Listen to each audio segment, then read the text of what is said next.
Sensya ka na anak ha. Laging wala ang tatay.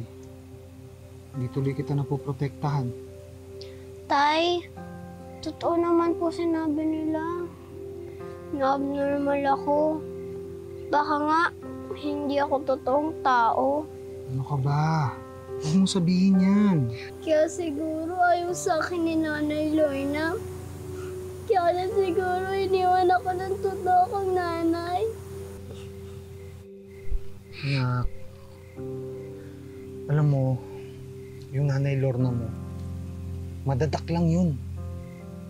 Pero mahal ka nun. At yung totoo mo namang mga magulang,